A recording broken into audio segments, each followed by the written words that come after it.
मेरा एक छोटा सा प्रयास मैं कर रही हूँ और हो सकता है अक्टूबर में वो मूर्ति हम लोग लोगों को समर्पित करें। छोटे छोटे प्रयास हैं और मुझे लगता है जब हम छोटे छोटे प्रयास करते हैं तो फिर बहुत अच्छी बड़ी चीज़ होती ही है।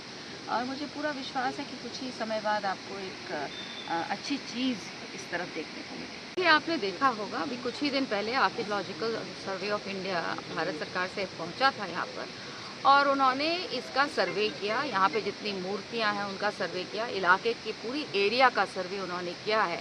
और मुझे पूरा विश्वास है कि जो सर्वे वो यहाँ से करके ले गए हैं वो प्रमाणित करेगा कि यहाँ पर कण्व आश्रम था, यहाँ पर ऋषि कण्व का आश्रम था। साथ ही साथ यहाँ पर हमारे भरत, राजा भरत जिनके नाम पर भारत का नाम पड़ा, उनका जन्म इस स्थली पर हुआ था। बहुत जल्द भारत के मानचित्र पर ही नहीं, विश्व पटल पर कर्ण आश्रम कोटद्वार में जो है वो स्थापित होगा। जहाँ तक कर्णाश्रम की बात है, कर्णाश्रम में जिनका जन्म हुआ है वो हस्तिनापुर नरेश दुष्यंत के पुत्र थे और यहाँ से लगभग 60 किलोमीटर की दूरी पर हस्तिनापुर है, जो जनपद बिजनौर और मेरठ के बिल्कुल बीच में पड़ता है।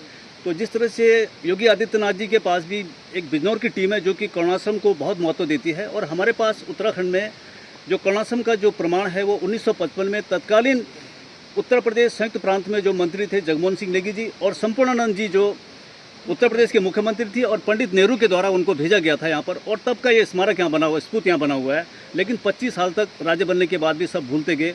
अब क्या उम्मीद करते हैं कि आपकी अगुवाई में और सांसद गढ़वाल अनिल बलूनी साहब के नेतृत्व में उत्तराखंड कर्णाश्रम को एक बेहतर स्वरूप मिलेगा, जो लोग भूलते जा रहे हैं वो भूल खत्म होगी? जी देखिए, ऐसा है, ऐसा नहीं है कि हम भूले हैं जी। छोटे छोटे प्रयास कोटद्वार वासियों ने लगातार किए। अभी आप इशपाल जी को यहाँ पर देख रहे हैं, लोगों ने फोटो ली है, इस पर रिसर्च किया है, काम किया, और ऐसे बहुत अनेक बच्चे और भी हैं जिन्होंने रिसर्च की है और अपनी तरह से पूरा प्रयास किया कि इसको हम, लेकिन एक मजबूती नहीं मिल पाई ना, अलग अलग के मानचित्र पर लाए। अब देखिए, जनप्रतिनिधियों पर है कौन क्या चाहता है। अब आप जब सांसद जी ने इस चीज़ को देखा और समझा, उनको ये लगा कि नहीं, ये ऐसी चीज़ है, ऐसा धरोहर है जिसे हमें विश्व को दिखाना चाहिए। ये हमारे धरोहर ही नहीं, हमारी संस्कृति से जुड़ा है, हमारी भारतीयता से जुड़ा हुआ है।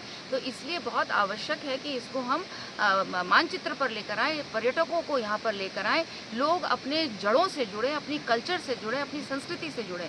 तो लगातार प्रयास होते रहे। लेकिन मैं आभार व्यक्त करती हूँ सांसद जी का कि उन्होंने इस मुद्दे को लिया, इन्होंने इस चीज़ को, टॉपिक को लिया और पूरा विश्वास दिलवाया, कोटद्वार को ही नहीं पूरे उत्तराखंड की जनता को विश्वास दिलाया कि इस पर काम होगा। और हम जल्द से जल्द प्रयास करेंगे कि इसको हम भारत के लोगों तक ले जाएं, भारत को दिखाएं कि कहाँ पर राजा भरत का जन्म हुआ था और कहाँ से ये जो हमारा देश भारत कहलाता है वो नाम कहाँ से आया। इसमें अपने पड़ोसी राज्य उत्तर प्रदेश, जो वहाँ पे मुख्यमंत्री है, वो कोटद्वार में उन्होंने एजुकेशन यहाँ पे प्राप्त किया है, बीएससी उन्होंने कोटद्वार से किया यहाँ पर। उन्हें भी कर्णाश्रम के बारे में बहुत कुछ जानकारी है।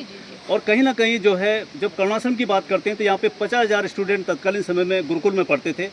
तो कर्णाश्रम एक छोटे पहाड़ी के दायरे में तो रहा नहीं होगा उस समय, काफ़ी बिजनौर का भी पार्ट उसमें रहा होगा उस समय, जो आज तो उसमें क्या मतलब उत्तराखंड सरकार उनसे भी सहयोग लेगी? बिल्कुल आदरणीय जो हमारे मुख्यमंत्री उत्तर प्रदेश हैं, हमें गर्व है कि वो वहाँ पर मुख्यमंत्री हैं और मुझे पूरा विश्वास है कर्ण आश्रम का, जिस तरह से जितनी जानकारी उनको होगी और उस जानकारी को लेकर वो किस तरह से दोनों उत्तराखंड और उत्तर प्रदेश को किस तरह से जोड़ सकते हैं, मुझे पूर्ण विश्वास है कि उनकी जो लोग हैं जो काम कर रहे हैं इस पर, वो इसकी चिंता कर रहे होंगे।